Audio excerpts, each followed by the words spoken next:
6월 29일 오늘 만나 성경 말씀은 사도행전 28장 7절로 10절 말씀입니다. 그 근처에 그 섬의 추장인 보블리오가 농장을 가지고 있었다. 그가 우리를 그리로 초대해서 사흘 동안 친절하게 대접해 주었다. 마침 보블리오의 아버지가 열병과 이질에 걸려서 병석에 누워 있었다. 그래서 바울은 들어가서 기도하고 그에게 손을 얹어서 낫게 해주었다. 이런 일이 일어나니 그 섬에서 병을 앓고 있는 다른 사람도 찾아와서 고침을 받았다. 그들은 극진한 예로 우리를 대하여 주었고 우리가 떠날 때에는 우리에게 필요한 물건들을 배에다가 실어 주었다. 아멘. 오늘 만나로 만나주시는 하나님을 기대합니다. 오늘 우리가 함께 묵상한 사도행전 28장 7절에서 10절 말씀을 통해 바울의 이야기를 살펴보고자 합니다. 앞서 27장부터 바울과 일행들이 탄 배는 폭풍을 만나 약 2주간 생사의 갈림길에서 치열하게 싸우고 있었음을 알 수 있습니다. 바울이 탄 배는 드디어 몰타섬에 도착하게 됩니다. 구조된 후에야 바울과 일행들은 이곳이 몰타섬인지 알게 되었지요. 2주간 생사 갈림길에 서 있던 바울과 일행들을 섬에 살고 있던 원주민들은 불쌍히 여기고 따뜻하게 불을 피워주며 환대합니다. 그리고 누가는 이 섬에서 바울이 경험한 두 가지 일들을 기록하며 소개합니다. 첫 번째 사건은 바울이 독사에게 물린 사건이었습니다. 두 번째 사건에는 바로 보블리오라는 이 섬의 추장이 등장합니다. 보블리오는 바울과 그 일행을 집으로 초대하게 되는데 아마 이 초대의 시작이 바로 앞에 등장한 독사 사건과 무관하지 않았을 것입니다. 그렇게 바울과 일행들은 보블리오 집에서 사흘 동안 지내며 극진한 대접을 받았습니다. 같은 시기에 마침 보블리오의 아버지가 열병과 이질에 걸려 누워있는 상태였습니다. 바울이 들어가 손을 얹고 기도해서 낫게 해주었다고 누가는 간결하고 직접적으로 이야기를 기록하였습니다. 바울이 보블리오의 부친을 치유한 사건이 일어나자 그 섬에서 병으로 고통당하던 다른 사람들도 찾아와서 고침을 받는 장면이 이어집니다. 이 사건들 속에서 직접적으로 하나님, 예수, 구원 같은 복음의 언어는 일절 등장하지 않았습니다. 그렇다고 해서 바울이 복음을 전하지 않았다고 할 수 있을까요? 이 질문에 우리는 당연히 아니다라고 답할 것입니다.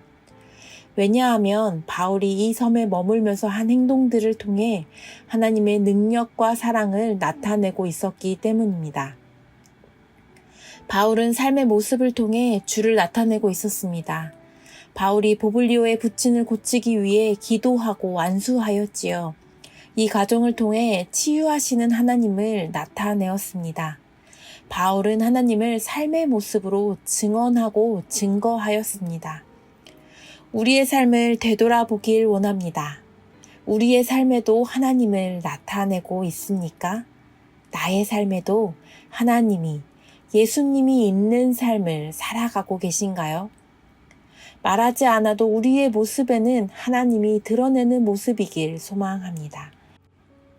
입 밖으로 하나님을 나타내야지만 하나님이 드러나는 삶이 아니라 내 삶 자체가 우리의 행동 하나하나가 하나님을 드러내는 하나님의 능력이 사랑이 묻어나는 삶을 살아내지는 귀한 성도님들 되시길 축복합니다. 바울이 보블리오 부친을 치료한 후 섬에 다른 사람들도 와서 고침을 받았습니다. 바울이 한 행동이 한 공동체에 큰 영향을 불어일으킨 사건인 것입니다. 우리가 삶 속에서 하나님을 나타낼 때 그 영향력은 멈춰 있는 것이 아니라 움직입니다. 퍼져나갑니다. 바로 우리의 삶이 곧 복음으로 나타나는 순간들인 것입니다. 이전 사역들에서 바울은 직접적으로 예수 믿으라, 예수님만이 구원임을 선포했습니다. 사도행전 16장에서도 간수의 질문에 주 예수를 믿으시오. 그리하면 그대와 그대의 집안이 구원을 얻을 것입니다. 라고 대답하며 직접적으로 복음을 전한 바울이었습니다.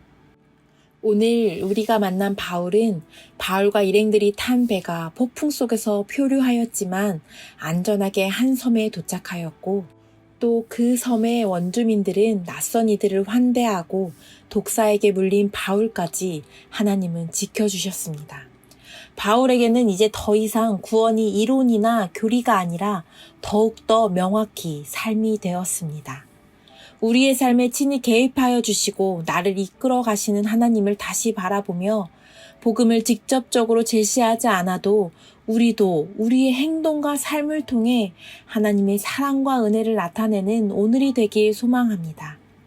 우리의 삶을 화려하게 복음의 언어로 포장하기보다 화려하지 않아도 우리의 삶이 곧 복음의 증표가 되는 순간을 맞이하기 원합니다. 바울과 일행들이 받았던 원주민들의 환대와 같은 마음을 우리가 오늘 만나는 자들에게 품어주고 내어줄 수 있길 소망합니다. 그 환대가 복음의 시작이 되는 기쁨을 맛보길 원합니다. 도움이 필요한 자들에게 기꺼이 나의 손을 내어주는 섬김을 통해 흘러가는 복음의 통로의 시작이 되는 하루가 되길 원합니다. 여러 미사역으로 붙여야지만 힘이 있는 복음을 나타내는 삶이 아니라 우리의 삶의 태도를 통해 행동을 통해 하나님을 드러내는 오늘을 살아내시길 축복합니다. 함께 기도하겠습니다. 하나님, 나의 삶에 하나님을 나타내길 소망합니다. 입으로 주를 나타내야지만 전하는 삶이 아니라 우리의 삶의 태도가 행동이 곧 주 하나님 당신을 나타내는 삶으로 이어지게 하옵소서. 예수님의 이름으로 기도합니다. 아멘. 이제 2가지 기도 제목으로 기도하시겠습니다. 내가 만난 하나님을 전하는 삶 살게 하옵소서. 말로만이 아닌 삶의 모습을 통해 하나님을 드러내는 삶 되게 하옵소서. 주께서 허락하신 귀한 예배의 시간들을 기억합니다. 예배 시종을 주관하사 예비하신 큰 은혜 내려 주옵소서. 내일의 예배가 우리 몸과 마음을 다해 드리는 진정한 예배 되게 하옵소서. 이 제목으로 기도하신 후 개인 기도 하시겠습니다.